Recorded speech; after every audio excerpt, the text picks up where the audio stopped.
और कबीर साहब कहते कहाँ लग कहूँ कहाँ लग मैं वर्णन करूं,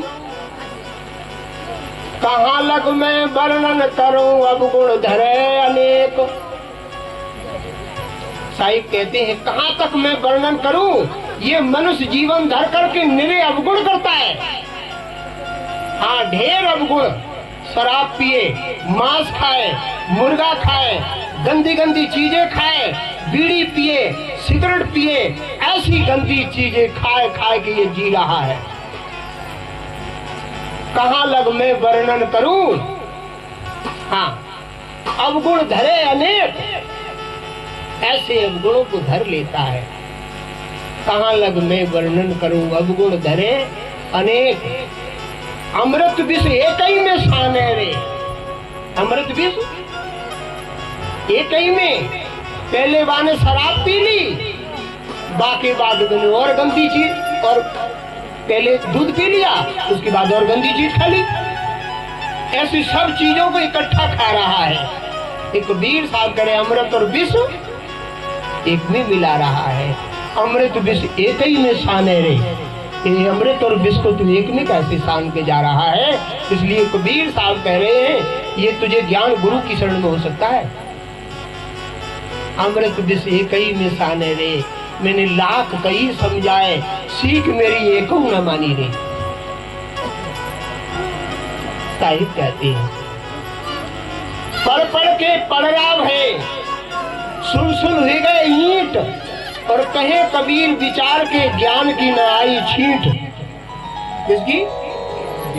सुन सुन के पढ़ पढ़ के पढ़राव है, और सुन सुन हो गए ईंट, और कहे कबीर विचार के ज्ञान की न लगी छींट। हाँ, कुछ कबीरों पंथी ऐसे हैं जो कंठी माला पहन ली।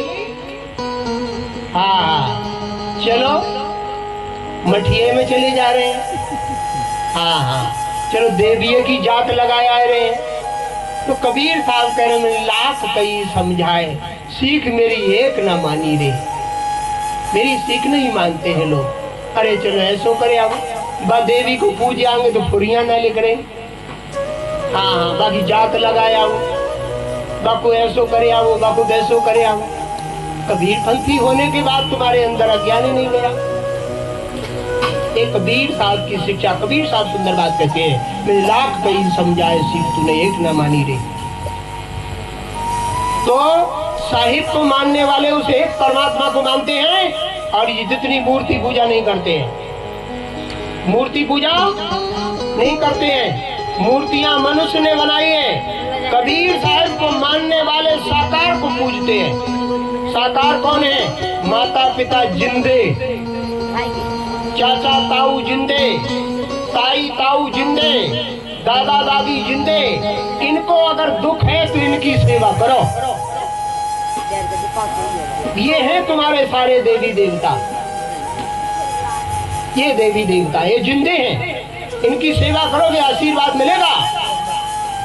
और ये मूर्तियों की आस्था बनाओगे कुछ नहीं मिलेगा।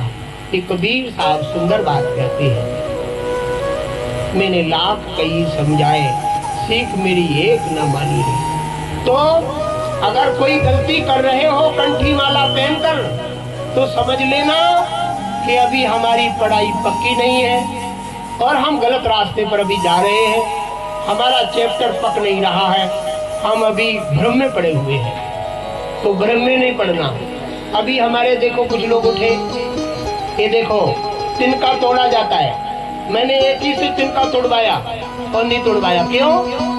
तिनका इसलिए तोड़ा जाता है जिस दिन गुरुमुख होते हैं, कंठी लेते हैं, नामदान लेते हैं, उसी दिन से संकल्प ले लेते हैं कि आज से हम मूर्ति पूजा नहीं करेंगे। तोड़ दिया तिनका आज से। देवी देवता नहीं पूजेंगे, तिनका तोड़ दिया आज से हमने, इसलिए तिनका तोड़ा जाता है। अब तुमने नारियल भेंट लिया, तिनका तोड़ दिया और जाके गंगा नहाए आए, देवी देवता पूजे आए, मूर्ति पूजने लगे, तो तुमको तिनका ही तोड़ना क्या हुआ? जिसने तिनका तोड़ दिया वो एक बार अगर पहले बार ही तोड़ दिया और वो किसी आडंबर ढोंग में नहीं पड़ता है, तो बाद में तिनका तोड़े तोड़े ना तोड़े तो भी टूटा हुआ है। और जो तोड़ने के बाद भी मूर्तियां पूजता है, वो दिन में 6-6 बार तोड़े, वो तोड़ कर पूजता है, उसका टूटा हुआ ही नहीं है, उसके दिमाग में आई ही नहीं है। बोलो पुराने कबीर पंथियों, हैं? हाँ, इसलिए तिनका जिसने हमने आज से तोड़ दिया तो तोड़ दिया, अंतिम श्वास तक किसी में आस्था नहीं रखेंगे, केवल साहिब में आस्था रखेंगे, वही परमात्मा में आस्था रखेंगे, वही गुरु के बताए अनुसार चलेंगे, परमात्मा की भक्ति करेंगे। ये पक्कापन है, ये भक्ति है। इसलिए कोई गुरु वाले हो, चाहे वो किसी भी मिशन में हो,